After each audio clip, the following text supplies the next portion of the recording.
नमस्कार। कभी सोचा है कि भारत का इतना बड़ा और इतना डिटेल्ड संविधान असल में काम कैसे करता है? इसका एक बहुत बड़ा राज छिपा है इसकी 12 अनुसूचियों यानी शेड्यूल्स में।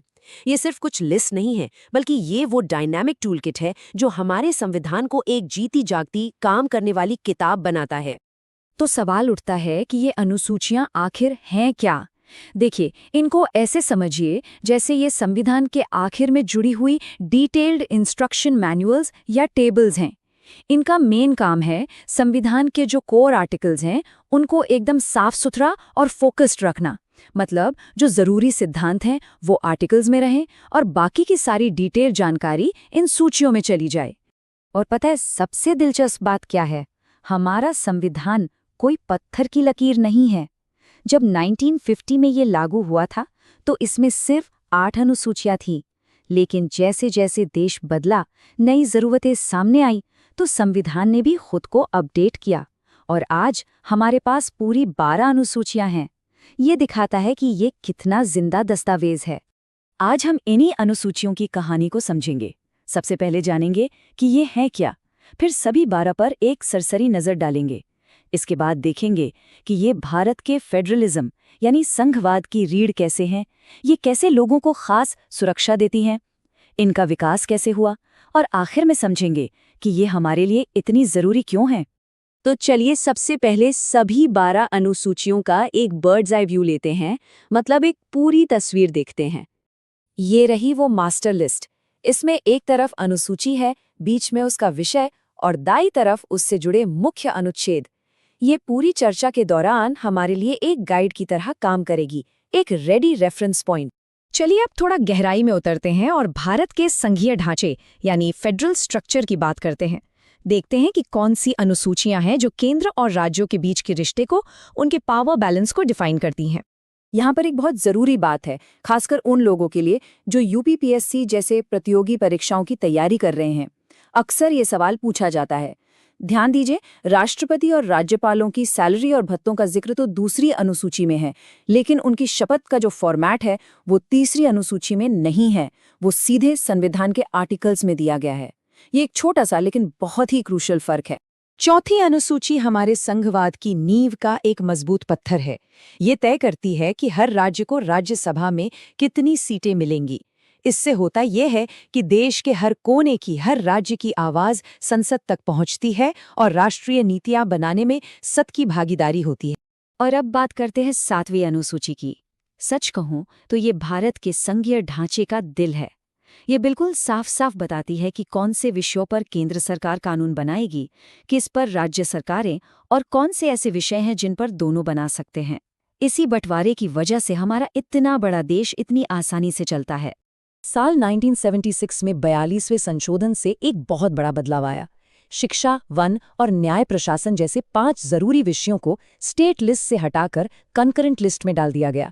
इसका सीधा मतलब ये था कि अब इन मामलों पर केंद्र सरकार भी कानून बना सकती थी, जिससे इन जरूरी क्षेत्रों में पूरे देश के लिए एक जैसी नीतियां बनाना आसान हो गया। अब अपने संविधान के एक और खूबसूरत पहलू पर नजर डालते हैं कि ये कैसे भारत के सबसे कमजोर समुदायों के अधिकारों की रक्षा के लिए एक ढाल बनकर खड़ा है। इन दोनों में एक बड़ा बारीक सा फर्क है जिसे समझना बहुत जरूरी है। देखिए, 5वीं अनुसूची एक जनरल फ्रेमवर्क है जो देश के कई राज्यों के आदिवासी क्षेत्रों पर लागू होता है, लेकिन 6ठी अनुसूची वो खास तौर पर सिर्फ 4 राज्यों असम, मेघालय, त्रिपुरा और मिजोरम के लिए है। ये एक तरह से इन क्षेत्रों के लिए एक मिनी संविधान जैसी है, जो उन्हें अपनी संस्कृति और परंपराओं को बचाने के लिए कहीं ज्यादा स्वायत्तता और शक्ति देती है। तो चलिए अब कहानी में आगे बढ़ते हैं और उन 4 नई अनुसूचियों को देखते हैं जो आज़ादी के बाद देश के सामने आई नई राजनीतिक और सामाजिक चुनौतियों से निपटने के लिए जोड़ी गई। ये टाइमलाइन अपने आप में कहानी कहती है। हर नई अनुसूची एक खास जरूरत को पूरा करने के लिए लाई गई। 1951 में जमींदारी खत्म करने और भूमि सुधारों को बचाने के लिए, 1985 में आया राम गया राम वाली दल बदल की राजनीति पर रोक लगाने के लिए, और फिर 1992 में लोकतंत्र की शक्ति को दिल्ली और राजधानियों से निकालकर देश के हर गांव और हर शहर तक पहुंचाने के लिए। अब ये 9वीं अनुसूची थोड़ी पेचीदा है।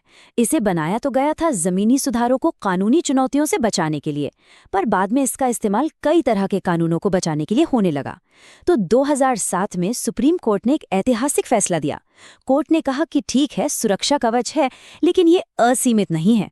अगर कोई कानून संविधान की मूल संरचना यानी बेसिक स्ट्रक्चर जैसे लोकतंत्र या समानता के अधिकार को ही खत्म करता है, तो अदालत उसकी समीक्षा कर सकती है। मतलब संविधान से ऊपर कोई नहीं।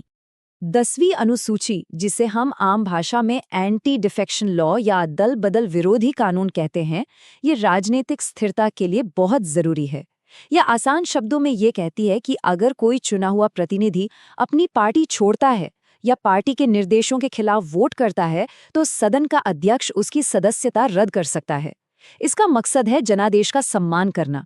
और फिर आई 11वीं और 12वीं अनुसूचियां, जिन्होंने सच में लोकतंत्र को भारत की जड़ों तक पहुंचा दिया। इन्होंने पंचायतों को 29 और नगरपालिकाओं को 18 विषयों पर काम करने की शक्ति दी। मतलब गांव की सड़क कैसी होगी या शहर में पानी कहाँ से आएगा, यह फैसला अब स्थानीय लोग खुद कर सकते हैं। यही तो है असली ग्रासरूट डेमोक्रेसी। तो इन सब बातों के बाद अब हम अपने आखिरी सवाल पर आते हैं। कुल मिलाकर इन अनुसूचियों का महत्व क्या है? ये इतनी जरूरी क्यों है?